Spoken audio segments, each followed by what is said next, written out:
I'm going to show you the best 5-star monster to choose for your selective summons. Let's go. Congrats world, you did it! Chronicles is finally getting global servers, and a large part of this world will now get to experience this really fun game. If you are a brand new player, this video is for you. If you started an account on the North American servers but are planning to start over on your own regional servers, this is also for you. Now, I know you are so eager to bust open that selective summons, but listen. Wait. Listen to Papa Topher. This is one of your most valuable summons in the entire game, so don't waste it. Almost every gacha game comes with people ready to put in the work of re-rolling their accounts for a new and better Nat 5. For those of you that are new to this kind of game, re-rolling is starting a new account or restarting the game, going through the early game, getting back to a point where you summon your first powerful monster. Players will keep doing this to try to get the best Nat 5s possible. In other games, this is an absolute pain, but Chronicles has made this process very easy and built into the game. There are a lot of monsters to summon in this game, so it's not really a big deal for the developers to give you one freebie. Very early in the game, like 20 minutes in, you will be asked to summon a monster, and you will see this. Whoops, no, not that. This. Before we start, stop. Don't use it. Wait. Let me explain. This selective summon banner is so valuable. By clicking on that 30 out of 30 button, you will summon 10 monsters. One of them could possibly be a Nat 5, or it might be a couple 4-star units. You keep pressing this button until you get the 5-star unit that you are looking for. If you don't get it in 30 tries, then you can do a little side quest, kill a couple field monsters, and come back and do 30 more 10-time summons. You can do this as many times as you want until you get your dream Nat 5. This is why I say, wait. If you play for about 2 to 3 weeks, clear each continent and side quest on all 3 summoners, you will have hundreds of scrolls to summon, and you will definitely be getting a couple Nat 5s with all of those scrolls. My alt account has 11 5-stars in only a couple weeks of play. Once you've cleared the main story, done all of the side quests, and have plenty of resources and a bunch of Nat 5s in your back pocket, you can now head back to the selective summons and summon the best monster for you. Hold up, isn't there like a best monster to choose? Well, yes and no. While there are some very good monsters currently, the game is more about building effective teams rather than stacking your team with the top monsters on some random tier list. Okay, buckle up, it's teaching time. The game consists of several classes: knights, warriors, assassins, mages, archers, and supports. These all roughly fall into the holy trinity of healer, tank, and DPS. Supports are, well, supports, and knights fall into a weird hybrid role where there are many healers and some are more traditional tank monsters. The assassin, mage, archer classes all are forms of DPS. Warriors are typically a bruiser class with a combo of tankiness, utility, and crowd control, and sometimes some healing. In this game, not all supports actually do healing. A lot of times it's just buffs. Your team needs to consist of a couple things. 1. Healing/support.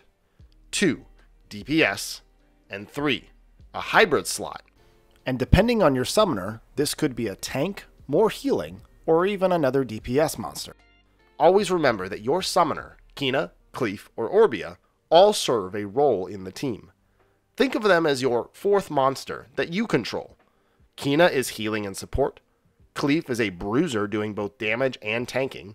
Orbia is a straight DPS who's also a debuff specialist. This means that if you are an Orbia, you might not need a lot of damage monsters, because you are the damage. Just bring some healing, a buff monster, and a tank to take the pressure off your squishy, low-health Orbia. Team building is very fluid, so you can definitely bring in another DPS if you'd like. If you are a Cleaf, you are a tank. You take the heat, and you do damage, while your monsters heal and also do a little bit of damage. If you are a Kina, you are supporting and healing your monsters, so you should focus on building a team of tanks and DPS. A lot of monsters are hybrid monsters that don't fit nicely into their Holy Trinity roles. Take Konamiya, Tion, and Rakaja for example. These monsters are all knights or tanks. but they are some of the best early game healers, and they are 3-star monsters. So what does any of this have to do with the best monster out there? Why can't you just give me a tier list, Mr. YouTuber man? Well, tier lists are kind of dumb, and I'm probably never going to make an actual tier list, maybe one day. But every summoner is very different, and every situation is also extremely different, requiring a different monster or a different team for each situation.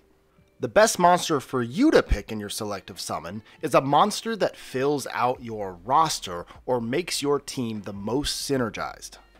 For example, if you're an Orbia main and you've already been playing and pulled a couple really nice DPS 5-star units, then using your selective summon on a Theomars might not be the best choice for your account. Okay, so I know you are here to ease your mind and have some YouTuber tell you what to pick. So fine, I'll do that. This list is mostly based off of long-term and PvP situations, with some monsters that are amazing for both. I will let you know in their descriptions. Also, I'm giving you quite a few options here because the RNG is probably not going to be in your favor, and you might not want to re-roll 20 times just to get a particular monster. This is a long-term game that hopefully you will enjoy for years, and in a couple of months up to a year, you will have a ton of Nat 5s, more than you have resources to build. Orbia mains. Your best monsters are these in no particular order. Bastet. She brings everything you want. Attack up, protection with her thick shield, and a mana up for you to do more skills. Great in PvE and in PvP. She is honestly my first pick for every summoner. Wusa. He brings protection with shields and invincibility, as well as some moderate healing. Great in PvP and PvP. Fire Panda Warrior. He provokes, which takes the heat off of you. Heals and cleanses. Plus, he does some damage. Great for PvP. Juno. She is an amazing monster for pretty much everyone. She is the best monster in the game right now, with cleanse, heals, strips, burn, and gives you more mana. Best PvP monster in the game currently. Argon. Argon will be on every summoner's list because he is so much damage for bosses and raids. He is the best PvE monster. Kina mains. You have a lot of good options because there are a lot of good monsters, and Kina helps them do their jobs even better. These are in no particular order. Wusa. He brings protection with shields and invincibility, as well as some light healing, which is good because you do the majority of the healing, so teamwork. Taeor. He takes the heat off of you with provokes and freezes, and also acts as a big DPS. Amazing in PvP, but also very viable in PvE. Bastet. She is really great for every summoner. Attack up in shields and increase mana. Mwah, chef's kiss. Great in PvP and PvE. Theomars. Big damage output, with Endure, which makes him nearly invincible for a little while right before his death, where he can then be healed up by you. Sekhmet. Arguably the best fire DPS, great in almost all content. Great in PvE and great in PvP. Tessarion. Also an amazing fire DPS with Oblivion, which is really powerful against Cleafs and Orbias in PvP. Great in PvE situations as well. Argon. Same as before, he does so much damage to bosses. Great for PvE. Okay, my Cleaf boys. Now I might sound like a broken record, but Bastet. Keeps Cleaf going with shields and allows him and your other monsters to dish out lots of damage. Sekhmet. Amazing DPS and takes away beneficial effects, which Cleaf can't do. Great in PvE and PvP. Wusa. He brings protection and shields and invincibility, as well as some moderate healing. Great in both situations. Argon, you already know. And Annabelle. Annabelle is great, one of my favorite monsters. She brings 4 very important things. Cleanse, heal, defense break, and cleanses CC effects with her passive. All of these things are things that Cleaf really can't do himself. A couple notable mentions are Wind Panda Warrior, the Wind Monkey King, and the Water Valkyrie. These are all great monsters, but not quite as versatile as everything else.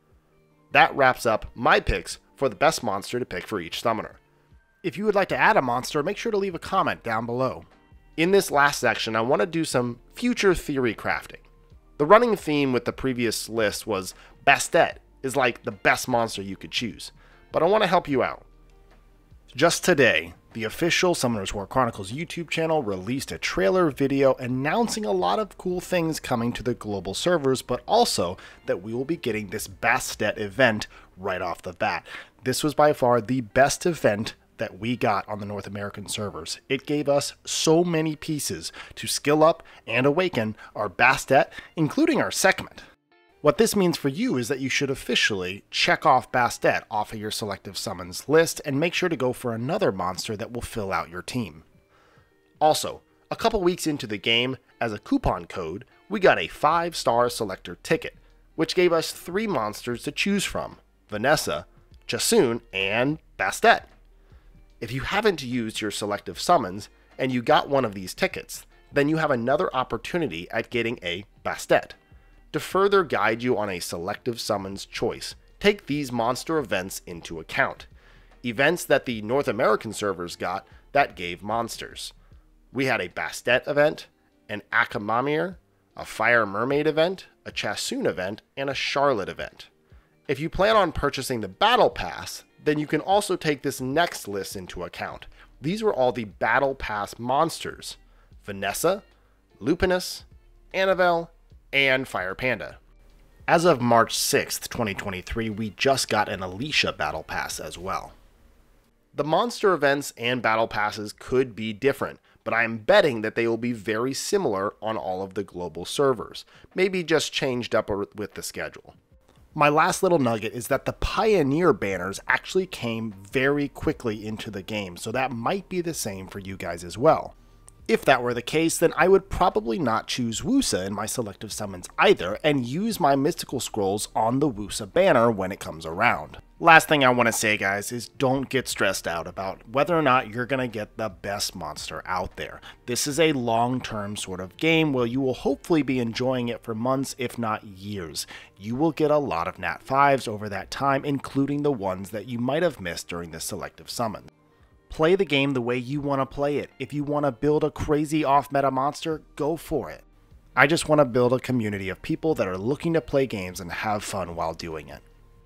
Alright guys, I hope this little guide helps you out. If you have any questions or you want to go over what would be the perfect Selective Summon for your account, come chat with me in my Discord, link is in the description.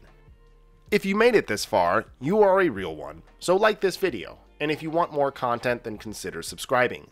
That's all for now. I'm TopherSmurf telling you to keep on gaming.